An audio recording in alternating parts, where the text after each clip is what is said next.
अस्सलामु अलैकुम दोस्तों, पेश खिदमत है आज की ट्रू लाइफ स्टोरी। काश वो जहालत फिर से लौट आए। हमने जब अपने माशरे में आंख खोली तो एक खूबसूरत जहालत का सामना हुआ।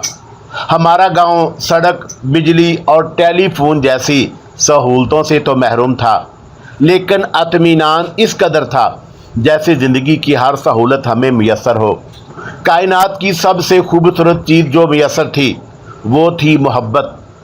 कोई गैर नहीं था, सब अपने थे। ननियाल की तरफ वाले सब मामे मासियाँ नाने नानियाँ हुआ करती थीं और ददियाल की तरफ वाले सारे चाचा चाचियाँ फूफियाँ दादे दादियाँ हुआ करती थीं। ये तो जब हमें नया शऊर मिला तो मालूम हुआ कि वो तो हमारे चाचे मामे ना थे, बल्कि दूसरी बरादरियों के लोग थे। हमारे बुजुर्ग तो बड़े जाहल थे। काम एक का होता तो सारे मिलकर करते थे। जिनके पास बैल होते वो खुद आकर दूसरों की ज़मीन काश्त करना शुरू कर देते। घास की कटाई के लिए घर वालों को दावत देने की ज़रूरत पेश ना आती, बल्कि घास काटने वाले खुद पैगाम भेजते कि हम फलां दिन आ रहे हैं। पागल थे, घास कटाई पर ढोल बजाते और अपनी पूरी ताकत लगा देते जैसे उन्हें कोई इनाम मिलने वाला हो। जब कोई घर बनाता तो जंगल से कई मन वजनी लकड़ियां दुश्वार रास्तों से अपने कंधों पर उठाकर लाते, फिर कई मन मट्टी छत डालते और शाम को घी शक्कर के मज़े लूटकर घरों को लौट जाते। जब किसी की शादी होती तो दूल्हे को मेहंदी लगी होती थी, बाकी घर वाले भी जैसे मेहंदी लगाए हों, क्योंकि कुछ जाहल खुद आकर काम करना शुरू कर देते थे। इतने पागल थे कि अगर किसी से शादी की दोस्ती कर लें तो उसे ऐसे निभाते जैसे ससी ने कच्चे घड़े पर दरिया में छलांग लगाकर निभाई। मक्कुटाई ऐसे एक एक दाने साफ करते जैसे कोई दोशेदा अपने बाल संवारती है। कितने पागल होते थे गंदम की बवाई पर तपती धूप में बैलों के साथ ऐसे चक्कर काटते जैसे कोई सज़ा भुगत रहे हों।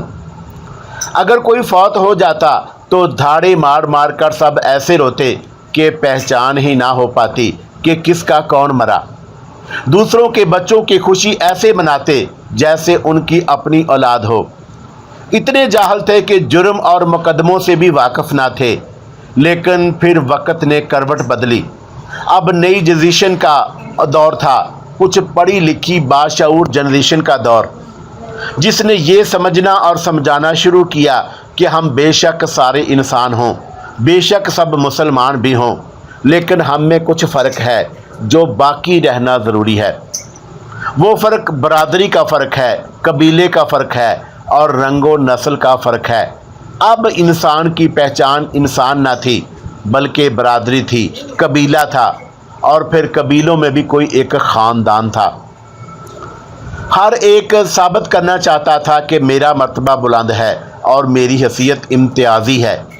उसके लिए ज़रूरी था कि दूसरों को कम तर कहे और समझे। अब हर कोई दस्तों गिरेबान था और जो कोई इस दौड़ में शामिल ना हुआ तो वो ज़माने का बुज़दिल और घटिया इंसान ठहरा। अब घर तो कुछ पक्के और बड़े थे, लेकिन फिर भी तंग होना शुरू हो गए। वो ज़मीनें जो एक दूसरे को करीब करती थी, जिनका पेट चीर कर गला उगता था, जिसकी खुशबू से लुत्फ़ लिया जाता था, अब वो नफ़रत की बुनियाद बन चुकी थी। शऊर जो आया था, अब हर एक को पटवारी तहसीलदार तक रसाई हो चुकी थी, और फिर ऊपर से निज़ाम वो जिसका पेट भरने को एक दूसरे से लड़ना ज़रूरी था। अब नफ़रतें हर दहलीज पर पहुंच चुकी थी। हम अपनी वो मता जिसे मोहब्बत कहते हैं वो गंवा चुके थे। अब इंसानियत और मुसलमानियत का सबक तो जहर लगने लगा था। अब तो खुदा भी नाराज़ हो चुका था। फिर नफ़रतें अपने इंजाम को बढ़ी। इंसान इंसान के कत्ल पर आमादा हो चला था। बर्तरी के नशे में हम घरों का सुकून तबाह कर चुके थे। हम भूल चुके थे कि कायनात की सबसे बड़ी बर्तरी तो अखलाकी बर्तरी होती है। अब अखलाक से हमारा तल्लक सिर्फ इतना रह चुका था कि सिर्फ हमारे गांव के 2 बंदों का नाम इखलाक था। لیکن ہم نے ان کو بھی اخلاق کہنا گوارا نہ کیا، ایک کو خاکی اور دوسرے کو منا بنا دیا۔ اب ہم ایک دوسرے کو فتح کرنے کی وجوہات ڈھونڈنے میں لگے تھے، پھر قدرت نے بھی معاف نہ کیا، اس نے بھی ہمیں موقع دے دیا۔ مار دھاڑ سے جب ہم ایک دوسرے کو فتح کرنے میں ناکام ہوئے تو بات قتل پر آ گئی۔ اب ایک تسلسل سے یہ عمل جاری ہے۔ اب تو ہم اخباروں اور ٹی وی کی زینت بھی بن گئے۔ اب شاید ہی کوئی ایسا دن ہوگا جس دن عدالتوں میں ہمارے گاؤں کا کوئی فرد کھڑا نہ ہو۔ FIR اتنی ہو چکی ہے کہ اب ڈھونڈنا پڑتا ہے کیا ہمارے گاؤں کا کوئی ایسا فرد بھی ہے جس پر کوئی کیس نہ ہو۔ اب ان جاہل بزرگوں میں سے کم ہی زندہ ہیں، جو زندہ ہیں وہ زندگی اور موت کی کشمکش میں ہیں۔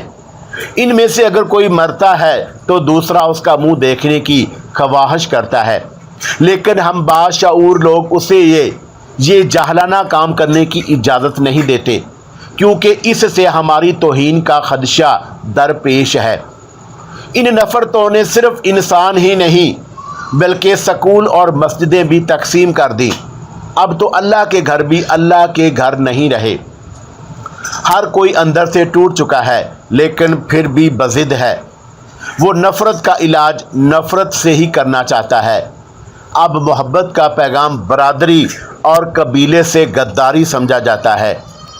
اب دعا بھی صرف دعائے خیر ہوتی ہے۔ دعائے خیر کا ایک عجب مفہوم نکال رکھا ہے۔